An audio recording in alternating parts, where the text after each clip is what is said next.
ਸਤਿ ਸ਼੍ਰੀ ਅਕਾਲ ਜੀ। ਮੈਂ ਆ ਮਲਕੀਤ ਰਾਉਣੀ, ਤੁਸੀਂ ਦੇਖ ਰਹੇ ਹੋ ਆਦਰਸ਼ ਟੀਵੀ। ਸੋ ਅੱਜ ਸਾਡੇ ਇਸ ਚੈਨਲ ਦੇ ਰਾਹੀਂ ਅਸੀਂ ਲੋਕ ਮੁੱਦਿਆਂ ਦੀ, ਲੋਕ ਮਸਲਿਆਂ ਦੀ ਗੱਲ ਲੈ ਕੇ ਤੁਹਾਡੇ ਨਾਲ ਹਾਜ਼ਰ ਹੋਵਾਂਗੇ। ਹਰ ਵਾਰ ਕੋਸ਼ਿਸ਼ ਕਰਾਂਗੇ ਵੱਖਰੀਆਂ ਵੱਖਰੀਆਂ ਸ਼ਖਸੀਅਤਾਂ ਨੂੰ ਵੱਖਰੇ ਵੱਖਰੇ ਮੁੱਦਿਆਂ 'ਤੇ ਤੁਹਾਡੇ ਨਾਲ ਗੱਲਬਾਤ ਕੀਤੀ ਜਾਵੇ। ਅੱਜ ਆਪਾਂ ਸਾਰੇ ਜਾਣਦੇ ਹਾਂ ਕਿ ਸਾਡੇ ਦੇਸ਼ ਦਾ ਨਹੀਂ, ਸਾਡੇ ਮੁਲਕ ਦਾ ਅੰਨਦਾਤਾ, ਸਾਡੀ ਸਟੇਟ ਦਾ ਅੰਨਦਾਤਾ ਸੜਕਾਂ ਦੇ ਉੱਤੇ ਹੈ। ਉਹਦਾ ਵੱਡਾ ਜਿਹੜਾ ਕਾਰਨ ਹੈ ਉਹ ਹੈ ਕਿ 3 ਆਰਡੀਨੈਂਸ ਸਾਡੀ ਸੈਂਟਰ ਦੀ ਸਰਕਾਰ ਨੇ ਪਾਸ ਕੀਤੇ ਨੇ, ਜਿਨ੍ਹਾਂ ਦੇ ਖਿਲਾਫ ਅੱਜ ਸਾਡਾ ਅੰਨਦਾਤਾ ਸੜਕਾਂ ਦੇ ਉੱਤੇ ਸੰਘਰਸ਼ ਕਰ ਰਿਹਾ ਹੈ। ਸੋ ਉਹ ਸੰਘਰਸ਼ਾਂ ਦੀ ਦਾਸਤਾਨ, ਇੱਕ ਪਾਸੇ ਫਸਲ ਸਾਂਭਣ ਦਾ ਸਮਾਂ ਹੈ ਅਤੇ ਦੂਜੇ ਪਾਸੇ ਆਪਣੇ ਹੱਕ ਲੈਣ ਲਈ ਲੜਨਾ ਪੈ ਰਿਹਾ ਹੈ। ਸੋ ਇਹੋ ਜਿਹੇ ਮੌਕੇ ਜਿੱਥੇ ਸਾਡੀ ਕੋਲ 31 ਸਾਡੀਆਂ ਜਿਹੜੀਆਂ ਕਿਸਾਨ ਯੂਨੀਅਨਾਂ ਨੇ ਉਹ ਇਕੱਠੀਆਂ ਹੋਈਆਂ ਨੇ, ਉਹਨਾਂ ਦੇ ਨਾਲ ਬਹੁਤ ਸਾਰੀਆਂ ਮਜ਼ਦੂਰ ਜਿਹੜੀਆਂ ਜਥੇਬੰਦੀਆਂ ਆਈਆਂ ਨੇ, ਬਹੁਤ ਸਾਰੀਆਂ ਮੁਲਾਜ਼ਮ ਜਥੇਬੰਦੀਆਂ ਆਈਆਂ ਨੇ। ਸੋ ਸਾਰੇ ਲੋਕਾਂ ਨੇ ਉੱਠ ਕੇ ਨਿੱਜ ਤੋਂ ਉੱਪਰ ਉੱਠ ਕੇ ਸਾਥ ਦਿੱਤਾ। ਲੋਕ ਆਪੋ ਆਪਣੇ ਸਾਧਨਾਂ ਦੇ ਰਾਹੀਂ, ਟਰੈਕਟਰ ਟਰਾਲੀਆਂ ਦੇ ਰਾਹੀਂ 25 ਸਤੰਬਰ ਦੇ ਧਰਨੇ 'ਤੇ ਪਹੁੰਚੇ। ਸੋ ਉਸ ਤੋਂ ਬਾਅਦ ਦੀ ਜਿਹੜੀ ਰਣਨੀਤੀ ਹੈ ਉਹ ਸਾਡੇ ਜਿਹੜੇ ਜਥੇਬੰਦੀਆਂ ਦੇ ਨੁਮਾਇੰਦੇ ਇਕੱਠੇ ਹੋ ਕੇ ਉਹ ਤੈਅ ਕਰਨਗੇ। ਪਰ ਇਹਨਾਂ ਦਿਨਾਂ ਦੇ ਵਿੱਚ ਉਹਦਾ ਕੀ ਅਸਰ ਹੋਇਆ ਸਾਡੇ ਵਿਦਵਾਨਾਂ ਕੋਲ, ਸਾਡੇ ਵੱਖ-ਵੱਖ ਲੋਕਾਂ ਕੋਲ ਅਸੀਂ ਜਾ ਕੇ ਜਾਣਨ ਦੀ ਕੋਸ਼ਿਸ਼ ਕਰਦੇ ਹਾਂ। ਸੋ ਅੱਜ ਦੇ ਸਾਡੇ ਜਿਹੜੇ ਵਕਤਾ ਸਾਡੇ ਨਾਲ ਗੱਲਬਾਤ ਕਰਨਗੇ ਉਹ ਨੇ ਸਰਦਾਰ ਸਵਰਨ ਸਿੰਘ ਭੰਗੂ। ਚਮਕੌਰ ਸਾਹਿਬ ਜਾਂ ਰੋਪੜ ਡਿਸਟ੍ਰਿਕਟ ਦਾ ਜਿਹੜਾ ਏਰੀਆ ਉਹ ਜਾਣਦਾ ਹੈ ਕਿ ਉਹ ਲੰਬੇ ਸਮੇਂ ਤੋਂ ਉਹਨਾਂ ਨੇ ਪੱਤਰਕਾਰਤਾ ਦੇ ਵਿੱਚ ਇੱਕ ਵੱਡਾ ਨਾਂ ਕਮਾਇਆ, ਵੱਡੀ ਇਮਾਨਦਾਰੀ ਅਤੇ ਸ਼ਿੱਦਤ ਦੇ ਨਾਲ ਇਸ ਜਿਹੜਾ ਫੀਲਡ ਹੈ ਉਹਦੀ ਜਿਹੜੀ ਇੱਜ਼ਤ ਬਰਕਰਾਰ ਰੱਖੀ ਹੈ। ਸੋ ਵੱਖੋ ਵੱਖਰੇ ਮਸਲਿਆਂ 'ਤੇ ਉਹ ਹਮੇਸ਼ਾ ਗੱਲਬਾਤ ਤੁਹਾਡੇ ਨਾਲ ਕਰਦੇ ਰਹਿੰਦੇ ਨੇ, ਜਾਣਦੇ ਰਹਿੰਦੇ ਹਾਂ। ਅੱਜ ਉਹਨਾਂ ਦੇ ਵਿਚਾਰ ਅਸੀਂ ਜਾਣਾਂਗੇ। ਸਭ ਤੋਂ ਪਹਿਲਾਂ ਕਰਦੇ ਹਾਂ ਅੱਜ ਦੀ ਵਕਤ ਦਾ ਸਵਾਗਤ, ਫਿਰ ਕਰਦੇ ਹਾਂ ਉਹਨਾਂ ਨਾਲ ਗੱਲਬਾਤ। ਬਹੁਤ ਬਹੁਤ ਸਵਾਗਤ ਜੀ ਤੁਹਾਡਾ। ਥੈਂਕ ਯੂ ਜੀ, ਸਤਿ ਸ਼੍ਰੀ ਅਕਾਲ ਜੀ। ਸੋ ਅਸੀਂ ਇੱਕ ਆਪਣੇ ਚੈਨਲ ਆਦਰਸ਼ ਟੀਵੀ ਦੇ ਰਾਹੀਂ ਵੱਖ-ਵੱਖ ਮੁੱਦਿਆਂ 'ਤੇ ਗੱਲਾਂ ਬਾਤਾਂ ਕਰਨ ਦਾ ਇੱਕ ਸਿਲਸਿਲਾ ਆਰੰਭ ਕੀਤਾ ਹੈ। ਉਸ ਤਹਿਤ ਅਸੀਂ ਅੱਜ ਪਹੁੰਚੇ ਹਾਂ ਤੁਹਾਡੇ ਕੋਲੇ। ਅਸੀਂ ਚਾਹੁੰਦੇ ਹਾਂ ਕਿ ਅੱਜ ਦਾ ਜਿਹੜਾ ਮੁੱਦਾ ਕਿਸਾਨੀ ਦਾ ਮੁੱਦਾ ਹੈ, ਜਿਵੇਂ ਅੱਜ ਸਾਰੀਆਂ ਧਿਰਾਂ, ਸਾਰੀਆਂ ਕਿਸਾਨ ਜਥੇਬੰਦੀਆਂ ਇਕੱਠੀਆਂ ਹੋ ਕੇ ਇੱਕ ਸੰਘਰਸ਼ ਲੜ ਰਹੀਆਂ ਨੇ, ਉਹਨਾਂ ਦਾ ਸੰਘਰਸ਼ ਅੱਜ ਕਿੱਧਰਲੇ ਰੂਪ ਨੂੰ ਜਾ ਰਿਹਾ ਹੈ ਅਤੇ ਕੀ ਲੱਗਦਾ ਹੈ, ਕੀ ਸੰਭਾਵਨਾ ਲੱਗਦੀ ਇੱਕ ਪੱਤਰਕਾਰੀ ਦੇ ਤਜਰਬੇ ਨਾਲ ਤੁਸੀਂ ਦੇਖਦੇ ਹੋ? ਇਹੋ ਹੀ ਨੋਟ ਕੀਤਾ ਹੈ ਕਿ ਜਦੋਂ ਤੋਂ ਇਹ 2014 ਤੋਂ ਕੇਂਦਰ ਦੇ ਵਿੱਚ ਭਾਰਤੀ ਜਨਤਾ ਪਾਰਟੀ ਦੀ ਹਕੂਮਤ ਆਈ ਹੈ, ਉਹਨਾਂ ਨੇ ਇੱਕ ਤੋਂ ਵੱਧ ਇੱਕ ਨਾਦਰਸ਼ਾਹੀ ਫਰਮਾਨ ਜਾਰੀ ਕੀਤੇ ਨੇ। ਭਾਵੇਂ ਅਚਨਚੇਤ ਨੋਟਬੰਦੀ ਦੀ ਗੱਲ ਸੀ, ਭਾਵੇਂ ਹੀ ਵਪਾਰੀਆਂ ਦੀ ਸਲਾਹ ਕਰੇ ਤੋਂ ਬਿਨਾਂ, ਜਾਂ ਫਿਰ ਇਹ ਸਾਰੇ ਕਸੇ ਦੇ ਘਾਟੇ ਵਾਧੇ ਕੀ ਹੋਣਗੇ ਉਹਨੂੰ ਨਜ਼ਰਅੰਦਾਜ਼ ਕਰਕੇ GST ਦਾ ਬਿੱਲ ਲਾਗੂ ਕਰਨ ਵਾਲੀ ਗੱਲ ਸੀ, ਜਿਹਦੇ ਵਿੱਚ ਜਿਹੜੀ ਪੰਜਾਬ ਦੇ ਹਿੱਸੇ ਦੀ GST, ਜਾਂ ਇਹ ਕਹਿ ਲਓ ਵੀ ਸਾਰੇ ਸੂਬਿਆਂ ਦੇ ਹਿੱਸੇ ਦੀ GST ਹੈ ਜਿਹੜੀ ਉਹ ਕੇਂਦਰ ਦੇ ਵਿੱਚ ਮੰਗਾ ਲਈ ਜਾਂਦੀ ਹੈ ਅਤੇ ਬਾਅਦ ਵਿੱਚ ਜਿਹੜੇ ਸੂਬੇ ਹੈਗੇ ਆ ਉਹ ਗਿੜਗੜਾਉਂਦੇ ਰਹਿੰਦੇ ਨੇ, ਜਿਹਦੇ ਨਾਲ ਸੂਬਿਆਂ ਦੇ ਵਿਕਾਸ ਦੇ ਉੱਤੇ ਅਸਰ ਪੈ ਰਿਹਾ ਹੈਗਾ।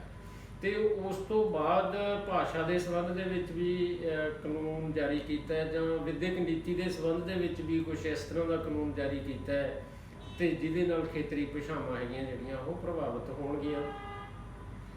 ਇਸ ਤੋਂ ਵੀ ਵੱਧ ਕੇ ਅਸੀਂ ਇਹ ਨੋਟ ਕੀਤਾ ਕਿ ਪਿਛਲੇ ਸਾਲ ਇੱਕ ਜੰਮੂ ਕਸ਼ਮੀਰ ਵਰਗਾ ਜਿਹੜਾ ਸੂਬਾ ਹੈਗਾ ਉਹਦੀ ਜਿਹੜੀ ਹੋਂਦ ਹੈ ਉਹ ਹੀ ਭਾਰਤ ਦੇ ਨਕਸ਼ੇ ਤੋਂ ਮਿਟਾ ਦਿੱਤੀ ਗਈ ਹੈ। ਸੋ ਇਹ ਬੜੇ ਵੱਡੇ ਇਸ ਤਰ੍ਹਾਂ ਦੇ ਫੈਸਲੇ ਨੇ ਜਿਹਦੇ ਵੱਡੇ ਪੱਧਰ 'ਤੇ ਜਿਹੜੇ ਲੋਕਾਂ ਨੂੰ ਪਰੇਸ਼ਾਨ ਕਰਨ ਵਾਲੇ ਨੇ। ਸੋ ਇਹ ਲਗਾਤਾਰ ਹੋ ਰਿਹਾ ਸੀ ਅਤੇ ਉਹਦੀ ਅਗਲੀ ਕੜੀ ਵਜੋਂ ਜਿਹੜੇ ਖੇਤੀ ਦੇ ਆਰਡੀਨੈਂਸ ਹੈਗੇ ਆ ਉਹ ਮਤਲਬ ਬੜੀ ਜਿੰਨੀ ਛੇਤੀ ਦੇ ਨਾਲ ਪਾਸ ਕੀਤੇ ਗਏ ਆ ਉਹ ਆਪਣੇ ਆਪ ਦੇ ਵਿੱਚ ਸ਼ੱਕ ਪੈਦਾ ਕਰਦੇ ਨੇ। ਅਤੇ ਉਹ ਜੋ ਵੀ ਹੈ, ਜੋ ਵੀ ਵਿਦਵਾਨਾਂ ਦੇ ਵਿਚਾਰ ਸਾਡੇ ਕੋਲ ਸਾਹਮਣੇ ਆਏ ਆ, ਹਰ ਰੋਜ਼ ਅਖਬਾਰਾਂ ਦੇ ਵਿੱਚ ਲੇਖ ਆ ਰਹੇ ਆ, ਵਿਚਾਰ ਗੋਸ਼ਟੀਆਂ ਹੋ ਰਹੀਆਂ, ਉਹ ਸਾਰਾ ਕੁਛ ਖਾਸ ਕਰਕੇ ਜਿਹੜੇ ਆਰਥਿਕ ਮਾਹਰ ਨੇ ਜਾਂ ਖੇਤੀਬਾੜੀ ਦੇ ਮਾਹਰ ਨੇ, ਉਹ ਸਾਰੀ ਉਹਨਾਂ ਦਾ ਇਹ ਕਹਿਣਾ ਹੈਗਾ ਕਿ ਜੇ ਇਹ ਆਰਡੀਨੈਂਸ ਲਾਗੂ ਹੋ ਜਾਂਦੇ ਨੇ ਤਾਂ ਇਹ ਜਿਹੜੀ ਕਿਸਾਨੀ ਹੈਗੀ ਹੈ 2-4 ਸਾਲ ਦੇ ਵਿੱਚ ਇਹਦਾ ਭੋਗ ਪੈ ਜਾਣਾ, ਅਤੇ ਕਿਸਾਨ ਨੇ ਮਜ਼ਦੂਰ ਹੋਣ ਵੱਲ ਨੂੰ ਵਧਣਾ ਹੈਗਾ, ਅਤੇ ਉਹਦੇ ਹੱਥੋਂ ਜਿਹੜੀਆਂ ਜ਼ਮੀਨਾਂ ਹੈਗੀਆਂ ਉਹ ਚਲੇ ਜਾਣੀਆਂ ਹੈਗੀਆਂ, ਅਤੇ ਉਹ ਘਸਿਆਰਾ ਬਣ ਕੇ ਰਹਿ ਜਾਊਗਾ। ਅਤੇ ਬਿਨਾਂ ਸ਼ੱਕ ਇਹ ਸਾਰਾ ਕੁਛ ਇਸ ਤਰ੍ਹਾਂ ਲੱਗ ਵੀ ਰਿਹਾ ਹੈਗਾ, ਕਿਉਂਕਿ ਉਹਨਾਂ ਆਰਡੀਨੈਂਸ ਦੇ ਵਿੱਚ ਇਹ ਵੀ ਸ਼ਾਮਲ ਹੈ ਕਿ ਜੇ ਕਿਸਾਨ ਨੇ ਕਿਸੇ ਕਿਸਮ ਦੀ ਸ਼ਿਕਾਇਤ ਕਰਨੀ ਹੋਊਗੀ ਤਾਂ ਉਹ SDM ਕੋਲ ਜਾਊਗਾ ਜਾਂ ਡਿਪਟੀ ਕਮਿਸ਼ਨਰ ਕੋਲ ਜਾਊਗਾ, ਅਤੇ ਇਹ ਦੋਨੋਂ ਜਿਹੜੀਆਂ ਪੋਸਟਾਂ ਹੁੰਦੀਆਂ ਨੇ ਇਹ ਸਾਰੀਆਂ ਰਾਜਨੀਤੀ ਦੇ ਅਧੀਨ ਹੀ ਕੰਮ ਕਰਦੀਆਂ ਨੇ, ਅਤੇ ਇਹ ਰਾਜਨੀਤੀ ਜਾਂ ਕਾਰਪੋਰੇਟਾਂ ਤੋਂ ਬਾਹਰ ਨਹੀਂ ਹੋ ਸਕਦੀਆਂ ਇਹ ਦੋਨੋਂ ਪੋਸਟਾਂ, ਜਿਹਦੇ ਕਰਕੇ ਕਿਸਾਨ ਦੀ ਜਿਹੜੀ ਗੱਲ ਹੈਗੀ ਆ ਉਹ ਸੁਣੀ ਨਹੀਂ ਜਾਊਗੀ। ਜੋ ਉਸ ਕਾਨੂੰਨ ਦੇ ਵਿੱਚ ਇਹ ਹੈ ਕਿ ਕਿਸਾਨ ਹੈ ਜਿਹੜਾ ਉਹ ਅਦਾਲਤ ਦੇ ਵਿੱਚ ਨਹੀਂ ਜਾ ਸਕੂਗਾ। ਸੋ ਇਹ ਜਿਹੜੀਆਂ ਮਨਮਾਨੀਆਂ ਦਿਨ ਪਰ ਦਿਨ ਹਕੂਮਤ ਵੱਲੋਂ ਹੋ ਰਹੀਆਂ ਸੀ, ਕਿਤੇ ਨਾ ਕਿਤੇ ਇਹਨੂੰ ਬ੍ਰੇਕ ਲੱਗਣੀ ਹੀ ਸੀ। ਤੇ ਉਹ ਜਿਹੜੀ ਬ੍ਰੇਕ ਹੈਗੀ ਹੈ, ਜਾਂ ਇਹ ਕਹਿ ਲਓ ਵੀ ਉਹਨਾਂ ਹਾਕਮਾਂ ਨੂੰ ਇੱਕ ਅਹਿਸਾਸ ਕਰਾਇਆ ਹੈਗਾ ਕਿਸਾਨੀ ਨੇ ਇਕੱਠੇ ਹੋ ਕੇ, ਜਿਹਦੇ ਵਿੱਚ ਹੌਲੀ ਹੌਲੀ ਇਹ ਜਿਹੜੀਆਂ ਵੱਖ-ਵੱਖ ਤਰ੍ਹਾਂ ਦੀਆਂ ਕਿਸਾਨ ਯੂਨੀਅਨਾਂ ਸੀਗੀਆਂ, ਜਿਵੇਂ ਪੰਜਾਬ ਦੇ ਵਿੱਚ ਅਸੀਂ 31 ਨੋਟ ਕਰਦੇ ਹਾਂ ਤੇ ਦੇਸ਼ ਭਰ ਦੇ ਵਿੱਚ ਹੋਰ ਵੀ ਬਹੁਤ ਸਾਰੀਆਂ ਹੋ ਸਕਦੀਆਂ ਨੇ, ਇਹ ਇਕੱਠੀਆਂ ਹੋਈਆਂ, ਸਿਰ ਜੋੜ ਕੇ ਬੈਠੇ, ਤੇ ਜਿਹਦੇ ਵਿੱਚ ਇਹਨਾਂ ਨੇ ਰੇਲਾਂ ਨੂੰ ਵੀ ਕਿਸੇ ਹੱਦ ਤੱਕ ਬੰਦ ਕੀਤਾ ਤੇ ਨਾਲ ਦੀ ਨਾਲ 25 ਤਰੀਕ ਨੂੰ 25 ਸਤੰਬਰ ਨੂੰ ਇਹ ਸੁਨੇਹਾ ਦਿੱਤਾ, ਇਹ ਕਾਲ ਦਿੱਤੀ ਕਿ ਪੰਜਾਬ ਭਰ ਨੂੰ ਬੰਦ ਕੀਤਾ ਜਾਵੇ। ਸੋ ਜਿਸ ਕਿਸਮ ਦਾ ਪੰਜਾਬ ਬੰਦ ਅਸੀਂ ਦੇਖਿਆ, ਤੇ ਇਹ ਖਾੜਕੂਵਾਦ ਦੇ ਦੌਰ ਤੋਂ ਬਾਅਦ ਪਹਿਲੀ ਵਾਰ ਅਸੀਂ ਪੰਜਾਬ ਬੰਦ ਇਸ ਰੂਪ ਦੇ ਵਿੱਚ ਦੇਖਿਆ ਹੈਗਾ।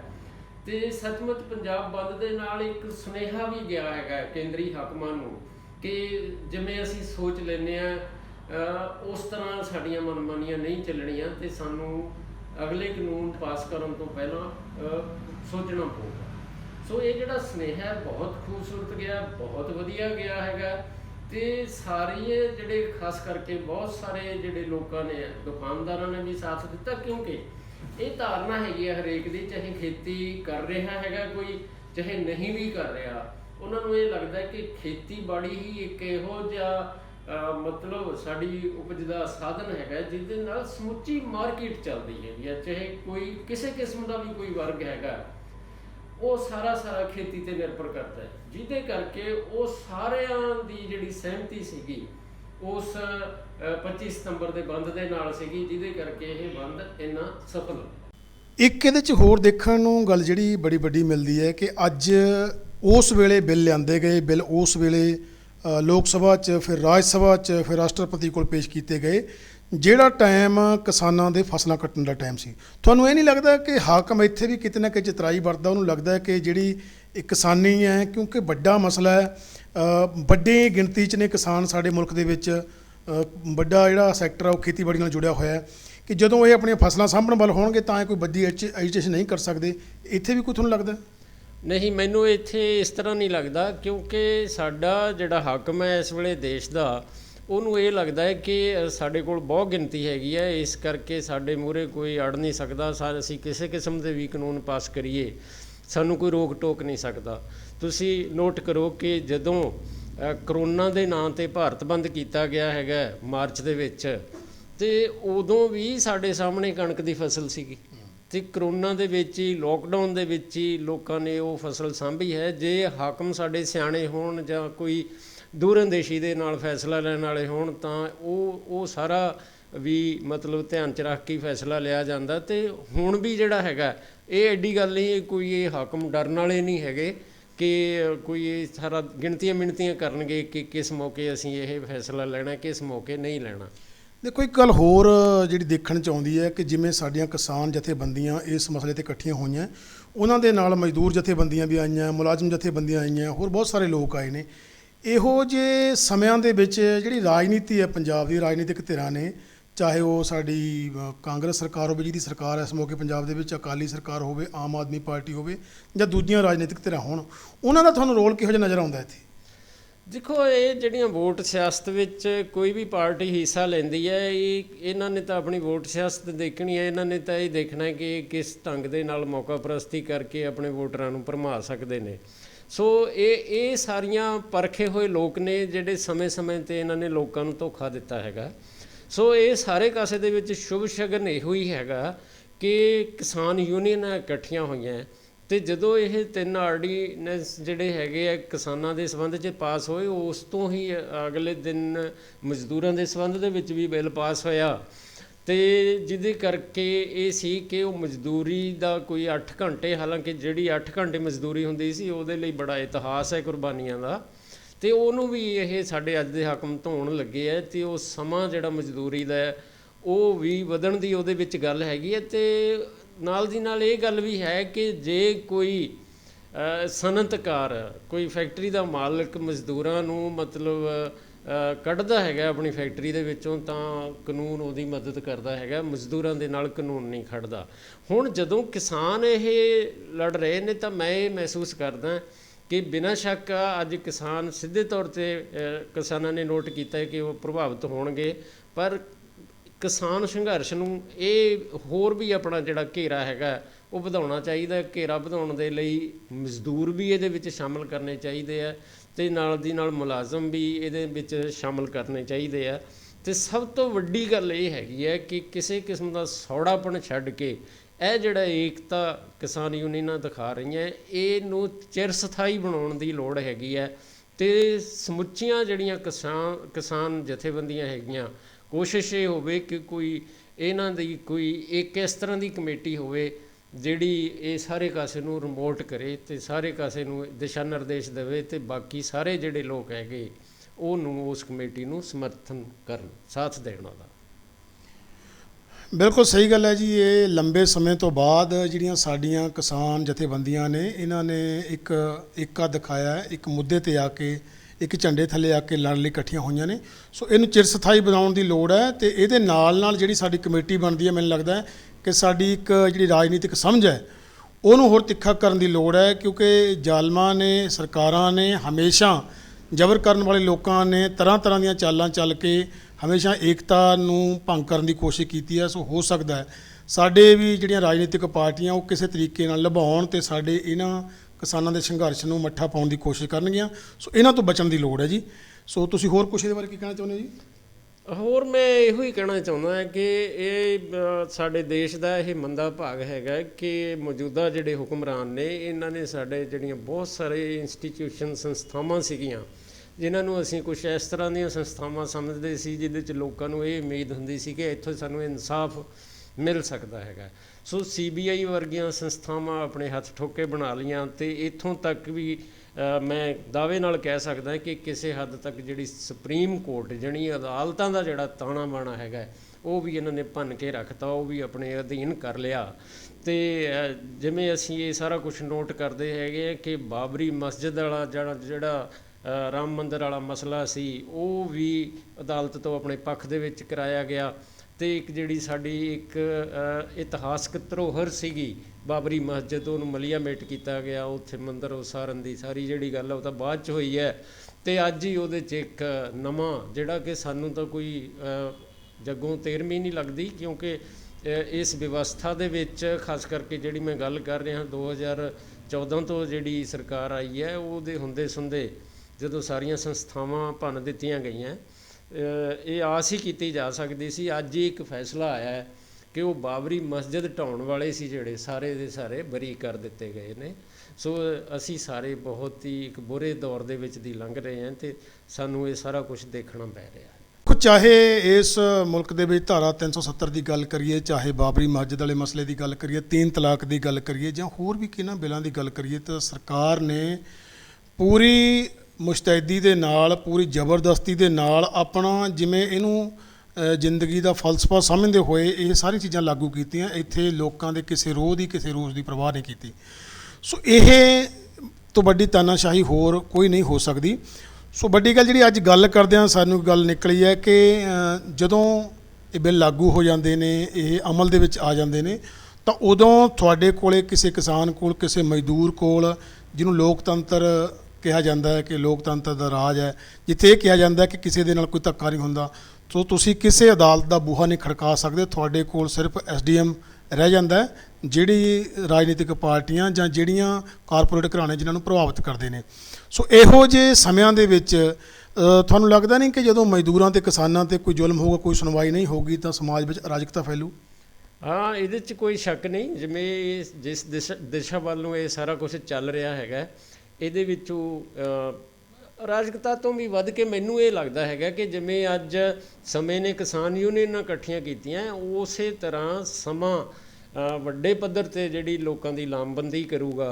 ਅਤੇ ਬਿਲਕੁਲ ਇਸ ਤਰ੍ਹਾਂ ਲੱਗਣ ਲੱਗ ਗਿਆ ਜਦੋਂ ਅਸੀਂ 1947 ਦੀ ਗੱਲ ਕਰਦੇ ਹਾਂ, 1947 ਦੀ ਜਿਸ ਕਿਸਮ ਦੀ ਆਜ਼ਾਦੀ ਦੀ ਗੱਲ ਕਰਦੇ ਹਾਂ, ਉਸ ਤੋਂ ਪਹਿਲਾਂ ਉਸ ਆਜ਼ਾਦੀ ਲਈ ਜਿੰਨੀਆਂ ਲਹਿਰਾਂ ਚੱਲੀਆਂ ਸੀ, ਅਤੇ ਹੁਣ ਤਾਂ ਬਿਲਕੁਲ ਇਸ ਤਰ੍ਹਾਂ ਦਾ ਲੱਗਣ ਲੱਗ ਪਿਆ ਹੈਗਾ ਕਿ ਆਜ਼ਾਦੀ ਦੀ ਇੱਕ ਜਿਹੜੀ ਨਵੀਂ ਲੜਾਈ ਹੈਗੀ ਆ ਉਹ ਸ਼ੁਰੂ ਹੋ ਸਕਦੀ ਹੈਗੀ ਹੈ।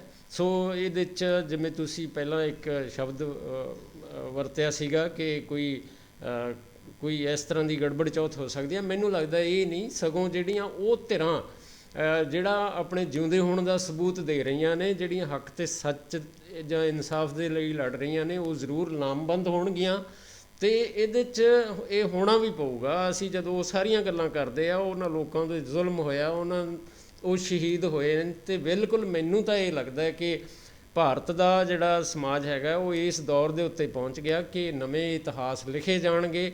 ਜ਼ੁਲਮ ਕਰਨ ਵਾਲੇ ਜ਼ੁਲਮ ਕਰਨਗੇ ਅਤੇ ਉਹਦਾ ਟਾਕਰਾ ਕਰਨ ਵਾਲੇ ਟਾਕਰਾ ਕਰਨਗੇ, ਅਤੇ ਬਿਲਕੁਲ ਇੱਕ ਨਵੇਂ ਦੌਰ ਦੇ ਵਿੱਚ ਸਾਡਾ ਜਿਹੜਾ ਸਮਾਜ ਹੈਗਾ ਉਹ ਦਾਖਲ ਹੋਣ ਜਾ ਰਿਹਾ।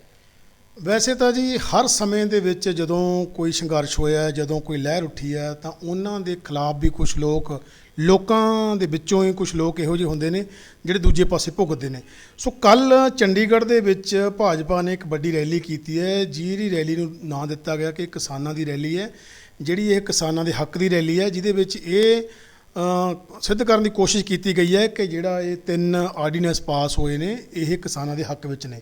ਚੰਡੀਗੜ੍ਹ ਦੇ ਨੇੜੇ ਦੇ ਕੁਝ ਪਿੰਡਾਂ ਦੇ ਟਰੈਕਟਰ ਕਿਰਾਏ 'ਤੇ ਲਿਆ ਕੇ ਅਤੇ ਉਹਨਾਂ ਨੇ ਆਪਣਾ ਕੁਛ ਉਹੋ ਜਿਹਾ ਇਕੱਠ ਦਿਖਾ ਕੇ ਕਿ ਇਹ ਕਿਸਾਨ ਨੇ, ਜਿਹੜੇ ਲੋਕਾਂ ਨੇ ਬਕਾਇਦਾ ਕੈਮਰਿਆਂ ਦੇ ਮੂਹਰੇ ਆ ਕੇ ਮੀਡੀਆ ਦੇ ਮੂਹਰੇ ਵੀ ਇਹ ਬੋਲਿਆ ਕਿ ਨਹੀਂ ਇਹ ਐਵੇਂ ਭੜਕਾਇਆ ਜਾ ਰਿਹਾ ਲੋਕਾਂ ਨੂੰ। ਸੋ ਇਹ ਜਿਹੜੇ ਬਿੱਲ ਨੇ ਕਿਸਾਨਾਂ ਦੇ ਹੱਕ ਦੇ ਬਿੱਲ ਨੇ। ਸੋ ਇੱਕ ਨਵੀਂ ਗੱਲ ਦੇਖਣ 'ਚ ਕੱਲ੍ਹ ਦੀ ਜਿਹੜੀ ਰੈਲੀ 'ਚੋਂ ਮਿਲੀ ਹੈ, ਜਿਹੜੀ ਭਾਜਪਾ ਨੇ ਚੰਡੀਗੜ੍ਹ 'ਚ ਰੈਲੀ ਕੀਤੀ ਹੈ। ਸੋ ਤੁਹਾਨੂੰ ਨਹੀਂ ਲੱਗਦਾ ਕਿ ਜੇ ਇਹਨਾਂ ਨੂੰ ਲੱਗਦਾ ਸੀ ਕਿ ਇਹ ਸੱਚੀ ਮੁੱਚੀ ਕਿਸਾਨਾਂ ਦੇ ਹੱਕ ਦੇ ਬਿੱਲ, ਜੇ ਭਾਜਪਾ ਇਹ ਸਮਝਦੀ ਹੈ, ਫਿਰ ਜਿੱਥੇ ਕਿਸਾਨੀ ਵੱਸਦੀ ਹੈ ਪਿੰਡਾਂ 'ਚ, ਉਹਨਾਂ ਨੂੰ ਉੱਥੇ ਆ ਕੇ ਇਹ ਜਿਹੀ ਰੈਲੀ ਕਰਕੇ ਦੇਖਣਾ ਚਾਹੀਦਾ ਸੀ।